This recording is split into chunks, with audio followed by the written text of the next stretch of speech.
Change in ratio के अंदर ही पहला टॉपिक तो ये था कि सैक्रिफाइसिंग रेशो और गेनिंग रेशो कैसे निकलती है, तो वो आपको बहुत ही अच्छे से आ गया होगा कि सैक्रिफाइसिंग का क्या फॉर्मूला होता है और गेनिंग का क्या फॉर्मूला होता है। अब हमारे टॉपिक का नाम है ट्रीटमेंट ऑफ गुडविल। गुडविल की ट्रीटमेंट किस तरीके से की जाती है जब साझेदार अपना लाभ हानि का अनुपात चेंज कर रहे होते हैं। गुडविल के ट्रीटमेंट का मतलब क्या है? गुडविल की ट्रीटमेंट का मतलब है कि हमें जो साख होती है, हमने गुडविल वाला जब हम चैप्टर पढ़ रहे थे तो वहाँ पे मैंने आपको बताया था कि भाई गुडविल की ज़रूरत हमको कब कब पड़ती है कैलकुलेट करने की। तो मैंने आपको बताया था कि जब भाई रेशो चेंज हो रही हो, कोई साझेदार का एडमिशन हो रहा हो, रिटायरमेंट हो रही हो, डेथ हो रही हो, तो गुडविल की कैलकुलेशन करनी पड़ती है। तो आपको अब इस चैप्टर के अंदर क्योंकि रेशो चेंज हो रहा है, तो रेशो चेंज हो रहा है तो गुडविल की ट्रीटमेंट करनी पड़ेगी। और वो कब होगी? एक तो आपको इससे प्रीवियस जो हमने दूसरा चैप्टर पढ़ा था गुडविल, वो आना चाहिए, पूरा का पूरा वो आना चाहिए, उसका पूरा का पूरा यूटिलाइजेशन होगा। गुडविल जैसे हमने सेकंड चैप्टर के अंदर सीखी थी वैसे ही हमें कैलकुलेट करनी पड़ेगी सारी की सारी वही। अब वो सुपर प्रॉफिट मेथड भी हो सकता है, एवरेज भी हो सकता है और कैपिटलाइजेशन वाला भी हो सकता है। और उसके बाद एक दो स्टेप और हमको ज़्यादा करने पड़ेंगे जो इसका चेंज इन रेशो का है। जैसे कि हम क्वेश्चन देखते हैं कि क्या करना है हमें इस टॉपिक के अंदर। यहाँ पे क्वेश्चन नंबर 6 में लिखा हुआ है कि भाई एक्स वाई जेड जो है ना वो पार्टनर हैं और अपने लाभ हानि को 5, 3 और 2 अनुपात में जो है विभाजित करते हैं। 1 अप्रैल 2018 को उन्होंने ये डिसाइड कर दिया कि भाई अब हम जो है ना, अब हम तो इक्वल के साझेदार होंगे, मतलब 1:1 में जो है अब हम साझेदारी करेंगे। तो ये जो है ये तो आ गया आपका ओल्ड, और ये जो है ये आ गया आपका न्यू। ये ओल्ड रेशो है और ये न्यू रेशो है, ठीक है जी। और वो आपसे कह रहा है कि जो पार्टनरशिप डीड है, the partnership deed provide that in the event of any change in profit sharing ratio, जो साझेदारी संलेख है वो क्या कह रहा है कि अगर साझेदारों का रेशो चेंज होता है तो ऐसी सिचुएशन में गुडविल की जो वैल्यू है वो कितनी होगी? 2 year purchase, number of purchase कितना है?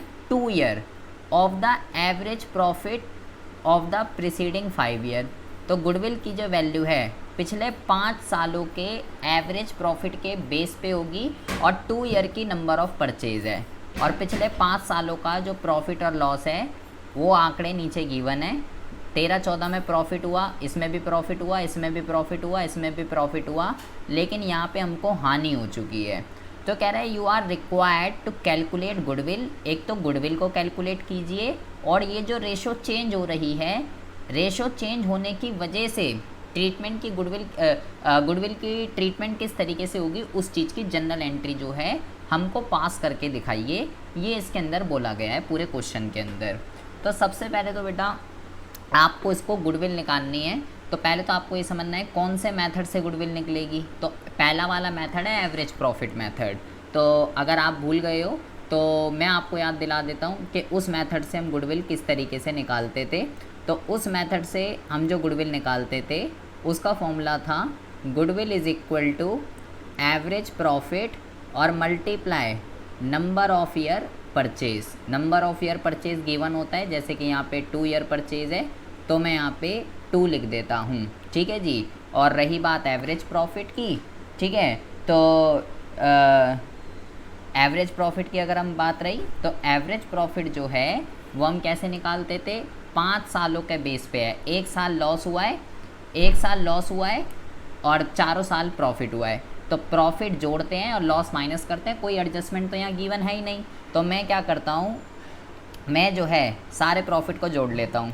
पहले मैं जोड़ लेता हूँ 70,000 को इस वाले को, फिर मैं जोड़ लेता हूँ 85,000 को, उसके बाद मैं जोड़ लेता हूँ 45,000 को, उसके बाद मैं जोड़ लेता हूँ 35,000 को। ये चारों तो जुड़ जाएंगे, ठीक है, क्योंकि ये लाभ है और वो हानि है ये 10,000, तो हानि माइनस होती है।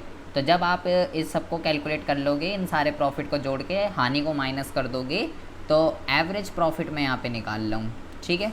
तो एवरेज प्रॉफिट का फॉर्मूला होता है टोटल प्रॉफिट। तो जब इन चारों को जोड़ के ये 10,000 आप घटा दोगे तो आपके पास आ जाएगा 2,25,000 total profit divided by number of year number of year कितने सालों का है, 5 सालों का है, तो इसको 5 से भाग कर देंगे। तो जब आप इसको 5 से भाग कर दोगे तो आपके पास एवरेज प्रॉफिट जो है वो आ जाएगा आपके पास 45,000 रुपये। कैसे आया ये, चारों को जोड़ के 10,000 माइनस कर दिया तो 2,25,000 और 5 सालों का था, 5 से भाग कर दिया 45,000। तो इस 45,000 को मैं यहाँ पे पुट कर देता हूँ और मेरी गुडविल की वैल्यू कितनी आ जाएगी, मेरी जो गुडविल की वैल्यू है वो आ जाएगी 90,000।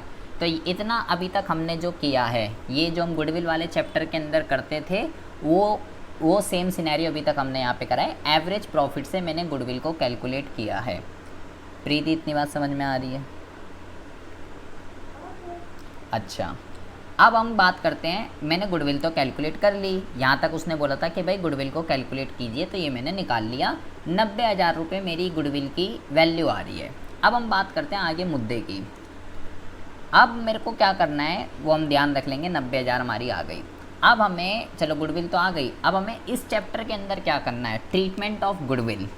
आपको सबसे पहले क्या करना है, आपको सबसे पहले ओल्ड रेशो कितना है बेटा इसका, ओल्ड रेशो जो है वो है 5:3:2 और न्यू रेशो कितना है इसका, न्यू रेशो जो है 1:1:1। तो आपको सबसे पहले ये देखना है कि मेरे भाई किस रेशो चेंज होने की वजह से, अनुपात चेंज होने की वजह से किस साझेदार को, कौन सा साझेदार सेक्रीफाइस है और कौन सा साझेदार गेनर है। गेनर और सेक्रीफाइस को फाइंड आउट करना है। तो अगर आपको ये देखना हो कि कौन सा साझेदार गेनर है और कौन सा साझेदार सेक्रीफाइस है, सुरभि कौन से रेशो से पता चलता है बेटा ये? क्या चीज?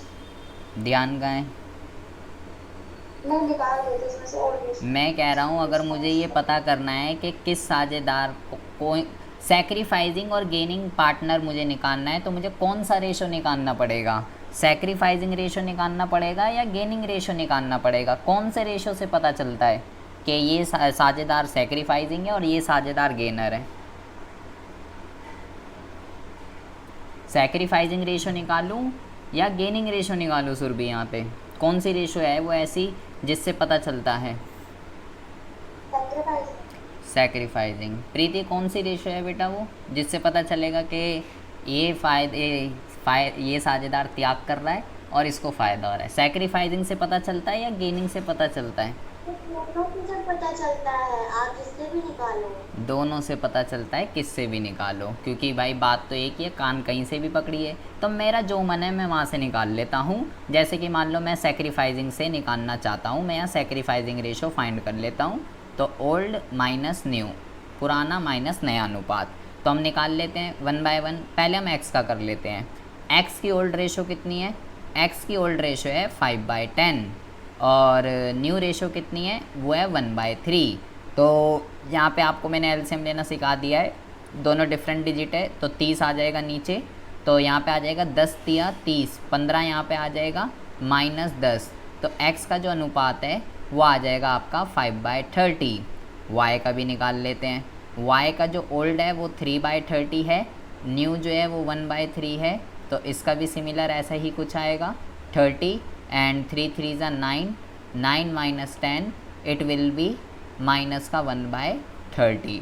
z का भी निकाल लेते हैं। z का जो है ये आ जाएगा आपका 2/10 माइनस 1/3 और इसका भी यहाँ पे कर लेते हैं हम, ये आ जाएगा 30 एंड 3 2 ज़ा 6 -10। तो ये आ गया यहाँ पे, ये आ गया यहाँ पे माइनस का 4/30। तनीषा भी मैंने सेक्रीफाइजिंग रेशो निकाली है या गेनिंग रेशो निकाली है? सेक्रीफाइज निकाली है। तो क्या आप मुझे बता सकते हैं सेक्रीफाइजिंग पार्टनर कौन है? फर्स्ट है सर। फर्स्ट वाला आप कह रहे हो सेक्रीफाइज है, क्यों है ये सेक्रीफाइस पार्टनर? क्योंकि सर इसकी वैल्यू प्लस में आ रही है। अच्छा, और गेनिंग कौन है फिर यहाँ पे? लास्ट के y और z, ये दोनों गेनिंग है। सही कह रही है प्रीति, ये कह रही है y और z गेनिंग है और वो कह रही है ये वो सेक्रीफाइस है x वाला। सही कह रही है ये? जी सर। अच्छा, सही कह रही है ये। तो आपको ये पता चल गया ओल्ड रेशो और न्यू रेशो निकाल के कि कौन सा साझेदार सेक्रीफाइस है और कौन सा साझेदार गेनर है, ये आपको पता चल चुका है। अच्छा, अब ज़रा बेटा ध्यान से समझेंगे। इस चैप्टर के अंदर हमें क्या करना है, हमने ये भी निकाल लिया और हमने गुडविल की वैल्यू भी फाइंड आउट कर ली थी कि गुडविल की जो वैल्यू है वो 90,000 रुपये जो है 90,000 रुपये आ रही थी, और रेशो भी मैंने निकाल ली। मुझे यहाँ पे general entry find out general entry पास करनी है जब रेशो चेंज हो रही है। तो जनरल एंट्री का मतलब क्या होता है, देखिए सैक्रिफाइस का मतलब क्या होता है कि उस पार्टनर को नुकसान हो रहा है, ठीक है, और गेनिंग का मतलब क्या होता है कि उस पार्टनर को फ़ायदा हो रहा है।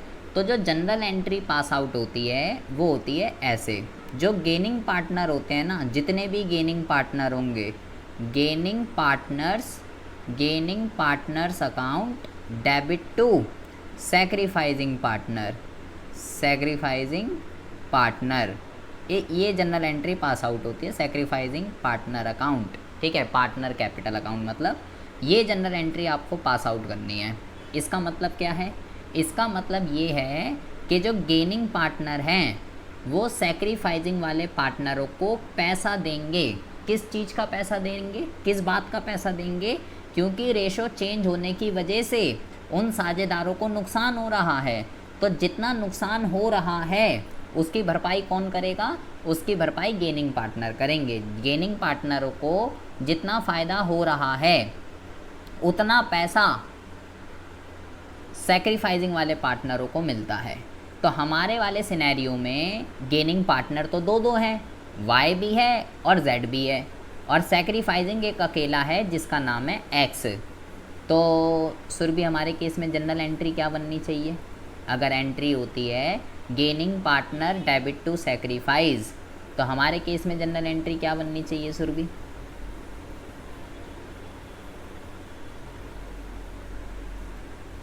वाइज अकाउंट को डेबिट करेंगे और एक्स को जेड को डेबिट करेंगे। हाँ जी, तो हमारे वाले केस में जो जनरल एंट्री बन जाएगी वो बन जाएगी कुछ इस तरीके से कि भाई मैंने बोला गेनिंग वाले सैक्रिफाइजिंग वाले को पैसे देते हैं, तो हमारे केस में एंट्री बन जाएगी Y capital account debit Z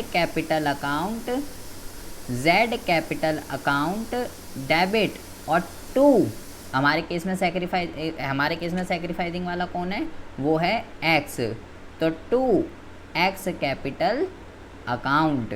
ये मैंने जनरल एंट्री पास कर दी है। ये कैसे जनरल एंट्री पास हुई है, वाई और जेड क्यों डेबिट हुए हैं प्रीति, एक्स से डेबिट क्यों नहीं हुआ? सर एक्स क्योंकि सैक्रिफाइस और वाई जेड सर क्योंकि वो गेनिंग कर रहे हैं। हाँ, तो मैंने बोला गेनिंग वाले सैक्रिफाइजिंग वालों को पैसे देते हैं, तो वो गेनिंग थे इसलिए उनको डेबिट मार दिया, और ये सैक्रिफाइस था इसलिए इसको क्रेडिट मार दिया। लेकिन अब पैसा कितना देंगे, अब आती है बात मुद्दे की, पैसा कितना मिलेगा, किसको कितना पैसा देना पड़ेगा? तो बेटा पैसा उतना ही देंगे, सिंपल सी बात है भाई, जितना फ़ायदा हो रहा है उतना ही तो पैसा देंगे। और एक्स को कितना मिलेगा, और जितने सिंपल सी बात है जितना नुकसान हो रहा है उतना ही तो पैसा मिलेगा, और कितना मिलेगा। तो हमें क्या करना है, जैसे y को कितना फ़ायदा हो रहा है, y को फ़ायदा हो रहा है 1/30 का। अभी माइनस को भूल जाइए, माइनस तो केवल इसलिए था ना कि हमें पता चले, माइनस को भूल जाइए, वो तो माइनस तो इसलिए केवल पता चले कि गेनिंग है या सैक्रिफाइजिंग है। तो y को फ़ायदा हो रहा है 1/30 का, तो आपको क्या y कितने पैसे देगा बेटा, ज़रा ध्यान से समझिए। जो गुडविल की वैल्यू होती है, कितनी है गुडविल की वैल्यू, 90,000 रुपये। तो जो गुडविल की वैल्यू होती है उसका 1/30 हम कर देते हैं, तो 1 0 से 1 0, 3 1 ज़ा 3 एंड 3 3 ज़ा 9, 1 2 3। तो y जो पैसे देगा वो देगा 3,000 रुपये। इसी तरीके से जो है इसका भी निकाल लीजिए, क्या कहते हैं z का, 90,000 रुपये गुडविल की वैल्यू है, इसको फ़ायदा हो रहा है 4/30 का, तो 1 0 से 1 0, 3 1 ज़ा 3, 3 3 ज़ा 9 और 3 4 ज़ा 12, 12,000 रुपये ये देगा। और टोटल भाई वाई 3,000 रुपये दे रहा है, जेड 12,000 रुपये दे रहा है, तो ये टोटल दोनों ये जो टोटल है कितना हो गया, 15,000 रुपये। तो एक्स को कितने पैसे मिलेंगे, एक्स को पैसे मिलेंगे 15,000 रुपये। आप ऐसे भी निकाल सकते थे ये 15,000 रुपये कि एक्स को कितने पैसे मिलेंगे। जैसे अगर मैं एक्स का निकालना चाहूँ तो गुडविल की वैल्यू 90,000 रुपये है, एक्स को कितना सेक्रीफाइस हो रहा था, एक्स को सेक्रीफाइस हो रहा था 5/30 का। ठीक है, तो 1 0 से 1 0, 3 1 जा 3, 3 3 जा 9, तो 5 तिया 15। ऐसे भी आप निकाल सकते हो कि एक्स को 15,000 रुपये क्या होगा, एक्स को 15,000 रुपये मिलेंगे। ठीक है, और फिर लेकिन आप फिर ये तो एक्स के पता चल गए, लेकिन इसमें से वाई कितना देगा और जेड कितना देगा ये आपको कैसे पता चलेगा। फिर यहाँ पे आपको गेनिंग रेशो निकालनी पड़ती, जैसे कि यहाँ हमारे केस में गेनिंग रेशो क्या आ रही है, हमारे केस में गेनिंग रेशो 1:4 आ रही है। तो आपको इस वाले 1:4 कैसे आई, यहाँ से बेटा यहाँ से आई है 1:4। वाई कितना 1/30, जेड कितना 4/30। तो इस अमाउंट को जब आप 1:4 में आप जब कर देते तो आपका जो अमाउंट आ जाता वो ये आ जाता। तो कान आप कहीं से भी पकड़ सकते हैं, जो गेनर है वहाँ से भी निकाल सकते हैं, या जो सेक्रीफाइस है वहाँ से भी निकाल सकते हैं। अमाउंट आपका जो है वो सेम आने वाला है। और ये जनरल एंट्री आपको पास आउट करनी है कि भाई ये जो दोनों जो गेनिंग पार्टनर है ये सेक्रीफाइजिंग वाले पार्टनर को 15,000 रुपये दे रहे हैं। वाई 3,000 रुपये क्यों दे रहा है, क्योंकि उसको उतना ही फ़ायदा हो रहा था। जेड 12,000 क्यों दे रहा है, क्योंकि उसको उतना फ़ायदा हो रहा था। और सारे पैसे मिलके एक्स को मिल गए। इस जनरल एंट्री को कहते हैं ट्रीटमेंट ऑफ गुडविल। साख का आपने ट्रीटमेंट किया है रेशो चेंज होने की वजह से। इतनी बात समझ में आ रही है सुरभि, प्रीति और तनीषा? Yes sir. इसमें कोई डाउट है तो बताइए।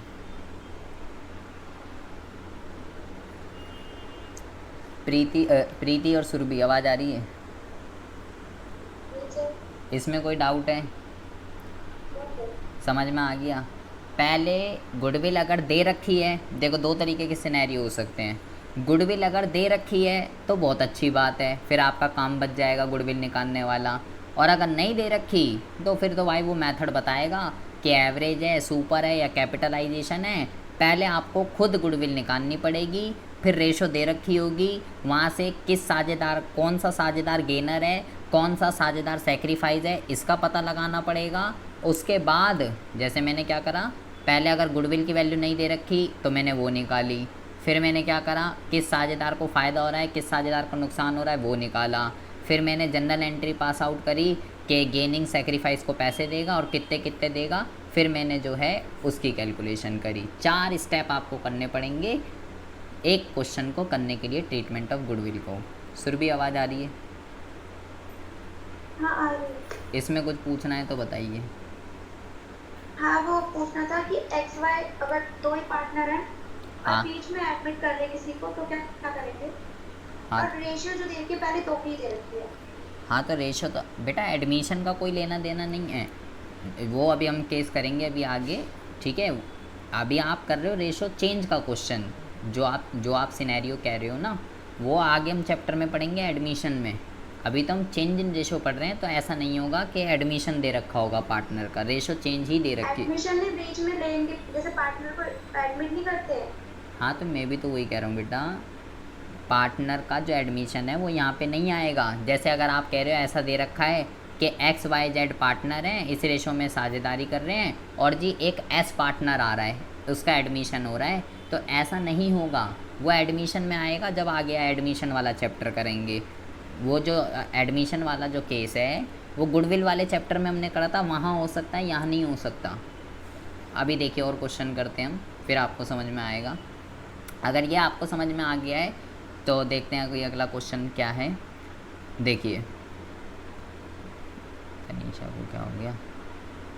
हाँ, 7th क्वेश्चन में कहता है मनदीप, विनोद और Abbas are partner sharing profit and loss in the ratio 3:2:1 and from 1st April 2019 they decide to share profit and loss equally. तो ये इनका ओल्ड है और ये इनका न्यू है। अच्छा जी, the partnership deed provide that in the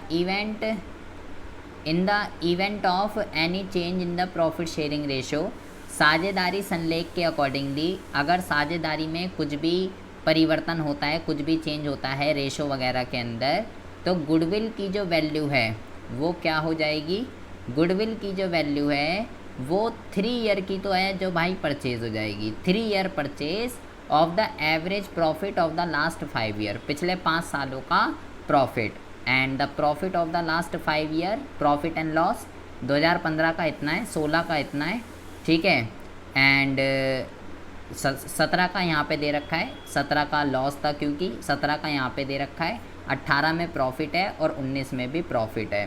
pass the necessary journal entry and show the working clearly. तो सेम वही क्वेश्चन है जो अभी हम ऊपर करके आए हैं। तो अगर आपको वो क्वेश्चन समझ में आ गया था जो अभी हमने ऊपर किया था, तो आप पहले मुझे यहाँ पे गुडविल की वैल्यू निकाल के दिखाइए कि गुडविल कौन से मेथड से निकलेगी और कितनी आनी चाहिए। पहले तो गुडविल की वैल्यू आप मुझे निकाल के दिखाइए।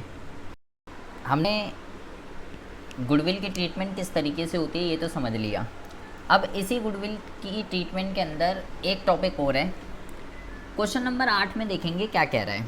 कह रहा है भाई XYZ जो है ना वो साझेदार हैं और 5, 3 और 2 में जो है साझेदारी कर रहे हैं, और उन्होंने डिसाइड किया है कि अब वो भविष्य में लाभ हानि जो है अब वो बराबर में बांटेंगे with effect from 1 April 2019।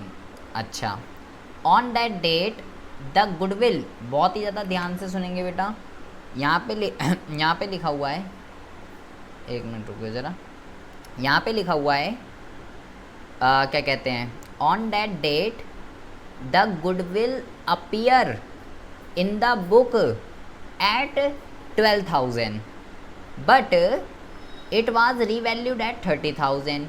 Pass the necessary journal entry assuming that goodwill not appear in the books of accounts. कह रहा है आपको जनरल एंट्री पास आउट करनी है, ये मान लीजिए कि गुडविल जो है अपीयर नहीं है उसके अंदर। बड़े ध्यान से ज़रा आपको एक बात समझनी है, ये इसका मतलब क्या होता है कि goodwill appear in the book और goodwill not appear in the book, इसका क्या मतलब होता है।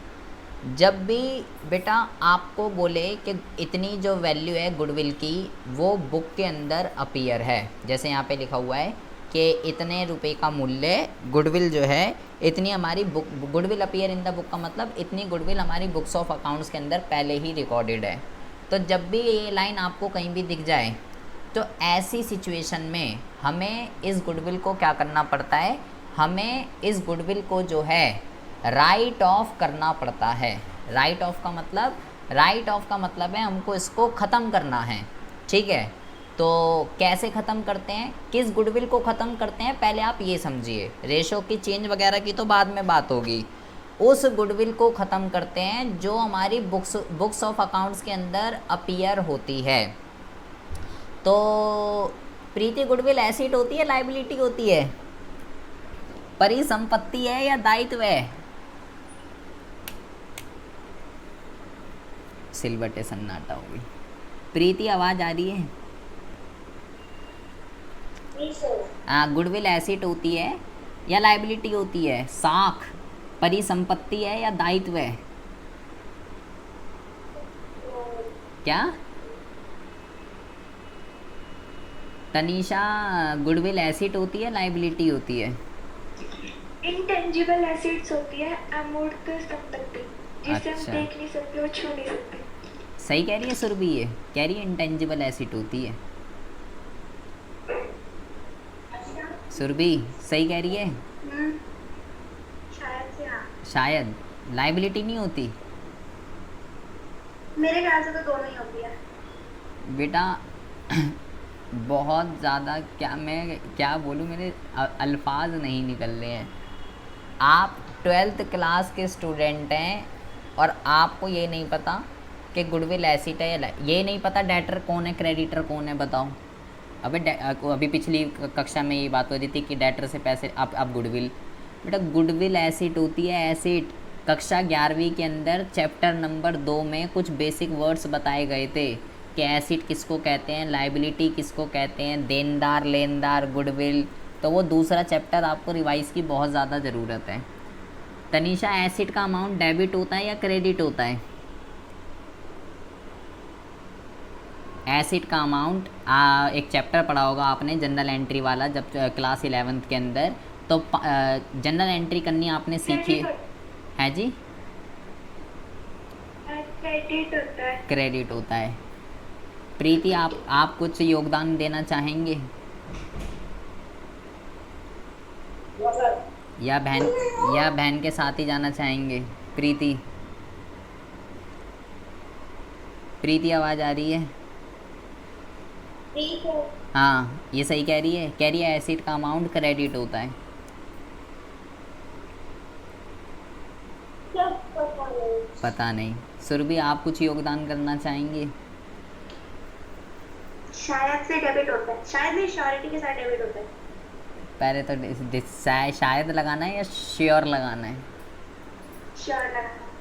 श्योर लगाना है। बेटा, आप सभी को कक्षा 11वीं का चैप्टर नंबर 2 और जो अकाउंट्स के कुछ बेसिक रूल्स होते हैं, डेबिट क्रेडिट, उसको पढ़ना बहुत ही ज़्यादा ज़रूरी है। आपका अकाउंट्स और आपकी बेस जो है ना, वो हिला पड़ा है पूरा का पूरा, ठीक है? और ये अभी आगे बहुत दिक्कत, अगर ये आपको समझ में नहीं आएगा तो आपको फिर सारा रटना पड़ेगा और कुछ नहीं है। एसिड, गुडविल एसिड होती है और एसिड का अमाउंट डेबिट होता है। यहाँ मैं 5 चीज़ें लिख रहा हूँ जो आपको ध्यान रखनी है। तो बोला था मैंने। हाँ, तो मैं मना नहीं कर रहा, मैं तनीषा को बोल रहा हूँ। एसिड का अमाउंट डेबिट होता है, एक्सपेंस का अमाउंट डेबिट होता है, इन दोनों का डेबिट होता है। बाकी जो भी चीज़ होगी, लाइक लाइबिलिटी है, क्रेडिट होता है, कैपिटल है, क्रेडिट होता है, रेवेन्यू है, क्रेडिट होता है। तो ये सब बातें आपको ध्यान रखनी है। जनरल एंट्री जब आपने कक्षा 11वीं में पढ़ा था, नहीं पढ़ा था, पता नहीं मेरे को, तो ये इसलिए प्रॉब्लम हो रही है। तो ये बातें आपको जब पता होंगी, आगे अब जनरल एंट्री ही आएंगी। अब इसके बेस पे हम जनरल एंट्री करेंगे। ज़रा ध्यान से सुनिए मैं क्या कह रहा हूँ। मैंने बोला कि जो गुडविल हमारी बुक के अंदर अपीयर होती है, मुझे उसको ख़त्म करना होता है, ठीक है? ख़त्म करने का मतलब है अपनी बुक से ही हटा देना है। मैंने बोला गुडविल तो भाई एसिड होती है और एसिड का अमाउंट डेबिट होता है, तो किसी भी डेबिट वाली चीज़ को ख़त्म करने के लिए क्रेडिट कर देते हैं और किसी भी क्रेडिट वाली चीज़ को ख़त्म करने के लिए डेबिट कर देते हैं, ठीक है? इस तरीके से अगर समझोगे तो एक भी जनरल एंट्री आपको पढ़ने की ज़रूरत नहीं है, आपको बहुत ही आराम से समझ में आ जाएगा। लेकिन अगर ये चीज़ें पता नहीं होंगी तो आपको फिर बेटा जनरल एंट्रीज़ को रटना पड़ जाएगा। अब आप ये समझिए कि गुडविल को ख़त्म कैसे करते हैं। मैंने बोला कि गुडविल एसिड होती है, एसिड का अमाउंट डेबिट होता है, डेबिट वाली चीज़ को ख़त्म करने के लिए क्रेडिट कर देते हैं। तो फिर डेबिट कौन होगा? डेबिट होगा पार्टनर। पार्टनर कौन कौन है? X Y Z. तो आप यहाँ पे लिखेंगे X capital account debit, Y capital account debit, Z capital account debit, और टू में आ जाएगा गुडविल। ये इस टू का मतलब क्या होता है? इस टू का मतलब क्या होता है? इस टू का मतलब होता है क्रेडिट कर दिया, और ये तो हो ही रहे हैं डेबिट। तो मैंने बोला जो पुरानी गुडविल है उसको ख़त्म करना है, तो पुरानी वाली चीज़ को ख़त्म करने के लिए मैंने क्या कर दिया? उसको क्रेडिट कर दिया। और किस रेशो में ख़त्म करते हैं ज़रा ध्यान से समझिए। गुडविल के पास अमाउंट चढ़ा दीजिए 12,000 रुपये, क्योंकि गुडविल कितनी अपीयर है बुक के अंदर?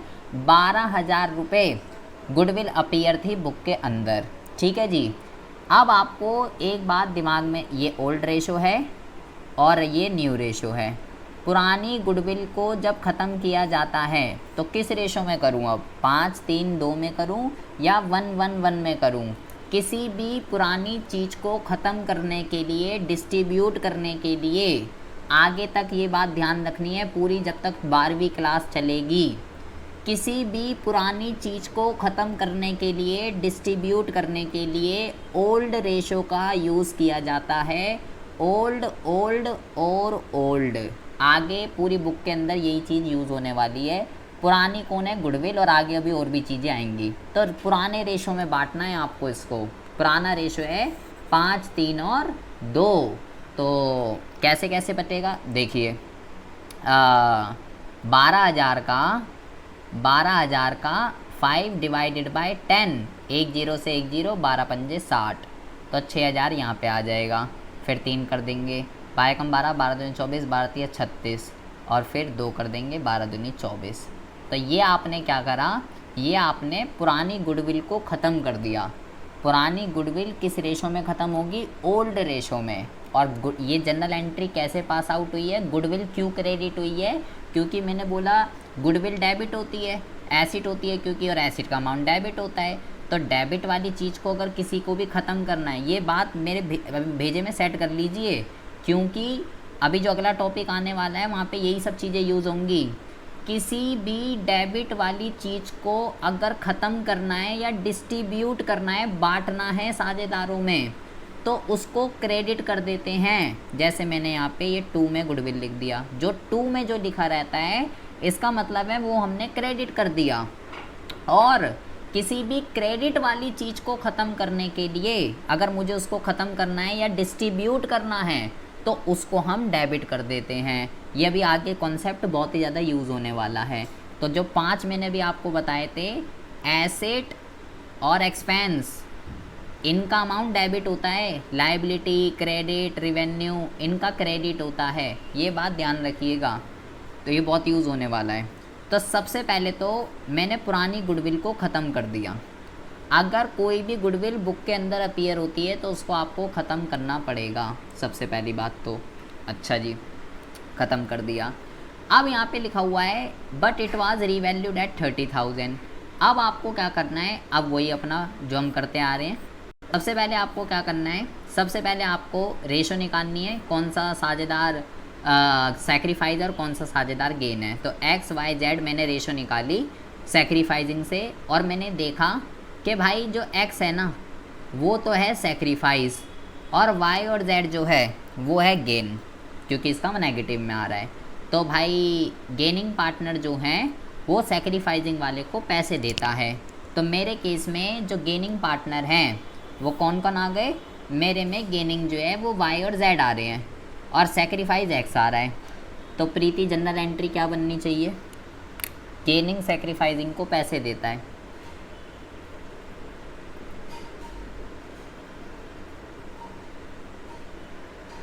वाई कैपिटल अकाउंट डेबिट और Z capital account debit to X. सही कह रही है सुरभि बैना।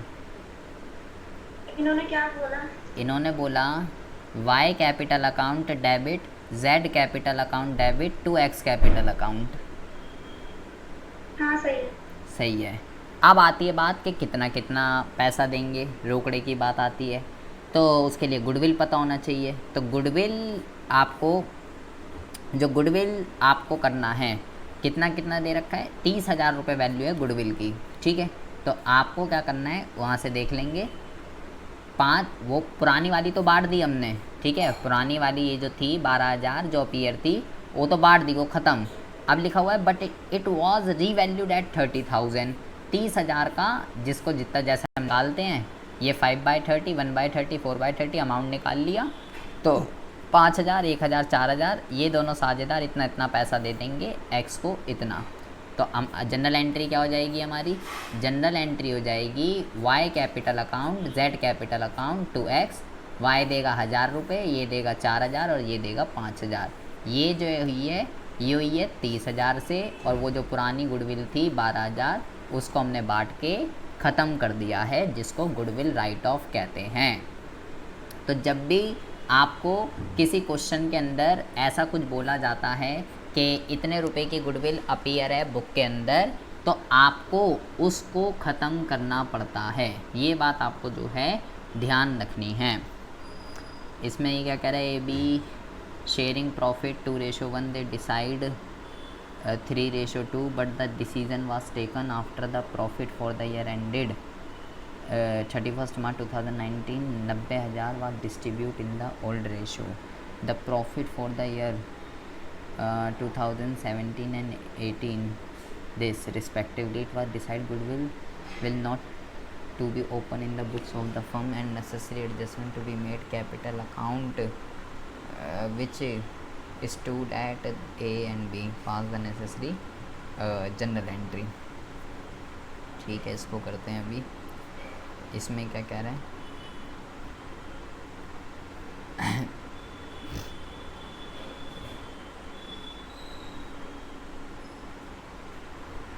अच्छा, एक ये क्वेश्चन देखेंगे बेटा, ज़रा बहुत ज़्यादा ध्यान से सुनेंगे। सेम क्वेश्चन है जो भी हम 8वां क्वेश्चन करके आए हैं, लेकिन ये थोड़ा डिफरेंट है। यहाँ पे कह रहा है Jay and Raj are partner sharing profit in the ratio 3:2। Jay और राज साझेदार थे और वो 3:2 के अनुपात में साझेदारी कर रहे थे, और 1 अप्रैल को उन्होंने डिसाइड किया कि भाई अब वो जो है बराबर के साझेदार हैं। Goodwill appear in the book 25,000 रुपये। बुक गुडविल जो है बुक में कितनी अपीयर है? 25,000। As on 1 April 2019 it was valued at 1 lakh. वैसे ही क्वेश्चन है जैसे भी हमने 8वां करा था, लेकिन यहाँ पे एक लाइन लिखी हुई है, बिल्कुल यहाँ तक तो वही क्वेश्चन चल रहा था। अगर हम उस वाले के अकॉर्डिंगली चले, 8वें के अकॉर्डिंगली, तो पहले इस 25,000 को ख़त्म करना पड़ेगा, फिर रेशो निकालनी पड़ेगी, फिर किसको सेक्रीफाइस हो रहा है किसको गेन हो रहा है, उसमें 1 लाख से हम कैलकुलेशन कर लेते। अगर यहाँ पे क्या लिखा हुआ है? यहाँ पे लिखा हुआ है they decide to carry goodwill in the book of the firm. Surabhi, इस लाइन की हिंदी क्या होनी चाहिए? दे डिसाइड, उन्होंने डिसाइड किया। क्या डिसाइड करा? To carry goodwill in the books of the firm. इस लाइन की हिंदी क्या होगी सुरभि? सुरभि प्रेजेंट हैं? तो सोच लेता है बेटा सोचने की इसमें क्या बात है? इस लाइन का दे डिसाइड, उन्होंने सोचा, to carry goodwill in the book of the firm, कि जो गुडविल की जो वैल्यू है वो बुक्स ऑफ अकाउंट्स के अंदर शो होनी चाहिए।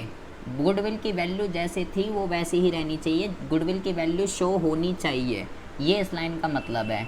तो यहाँ पे आपको क्या करना है? यहाँ पे आपको, अगर मैं 8वें वाले क्वेश्चन को देखूँ तो वहाँ पे मैंने पुरानी गुडविल को ख़त्म कर दिया था, लेकिन यहाँ पे आपको पुरानी गुडविल को ख़त्म नहीं करना है। क्यों? क्योंकि यहाँ स्पेशली बोल्ड करके यहाँ पे लिखा हुआ है कि साझेदारों ने साझेदार ये चाहते हैं कि गुडविल की वैल्यू शो होगी। तो ऐसी सिचुएशन में ये जो 25,000 की गुडविल जो बुक्स ऑफ अकाउंट्स के अंदर अपीयर थी, इसको बांटेंगे नहीं, बस जो अपना वो करते हैं कुछ नहीं करेंगे। इसका यहाँ इस क्वेश्चन में यहाँ पे इसका कुछ भी यूज़ नहीं है, यहाँ इसका कुछ भी नहीं करने वाले हैं। ठीक है, आपको क्या करना है? आपको नॉर्मल सबसे पहले तो सैक्रिफाइसिंग और गेनिंग जो है वो कर लेंगे। सबसे पहले देखिए, सबसे पहले आपको क्या करना है? सबसे पहले जो है किसको फ़ायदा हुआ किसको नुकसान हुआ वो हम निकाल लेंगे। ठीक है, तो यहाँ पे आप जब निकालोगे जय सैक्रिफाइस आ गया और राज गेन आ गया। यहाँ पे आप देखोगे इसने केवल एक ही जनरल एंट्री करी है। ठीक है, यहाँ पे केवल एक ही जनरल एंट्री हुई है, दो जनरल एंट्री नहीं हुई यहाँ पे कि पहले पुरानी गुडविल को बांटा और फिर नई वाली को, जैसे हमने 8वां क्वेश्चन करा था। यहाँ पे इनने क्या करा? पहले वही सैक्रिफाइसिंग गेनिंग निकाला। यहाँ पे आपको क्या करना है? 1 लाख की तो वैल्यू है, 25,000 की गुडविल जो है वो बुक्स ऑफ अकाउंट्स के अंदर अपीयर थी, उसको वहाँ से हटा देना है। तो आपके पास जो गुडविल बची इसको एडजस्टेड गुडविल कहेंगे। इस 75,000 में जो भी सैक्रिफाइस और गेन आएगा वो इससे करना है आपको। यहाँ पे 1 लाख से नहीं, 75,000 से। 1 लाख जो है वो क्या था? उसकी रीवैल्यूड, और 25,000 अपीयर ऑलरेडी। ऐसा क्यों यहाँ पे कर रहे हैं? ये 25,000 माइनस क्यों कर रहे हैं? ये 25,000 यहाँ पे इसलिए माइनस किया जा रहा है क्योंकि साझेदार ये कह रहे हैं कि भाई गुडविल जो है वो आगे अभी कैरी चलेगी, उसको हम ख़त्म नहीं करना चाह रहे। तो इस वजह से इस अमाउंट में से इस अमाउंट को हम क्या कर देंगे? हटा देंगे। तो एडजस्टेड गुडविल जितनी भी आ जाएगी सैक्रिफाइस और गेन उससे होगा 75,000 से।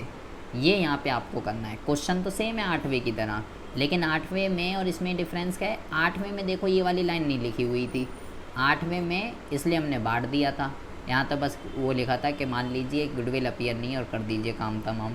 तो 8वां और 10वां सेम क्वेश्चन है, लेकिन एक लाइन की वजह से पूरा कॉन्सेप्ट चेंज हो गया, केवल इसकी वजह से। तो ऐसी ही छोटी छोटी चीज़ें आती रहेंगी, ठीक है। तो ये चीज़ आपको जो है ध्यान रखनी है।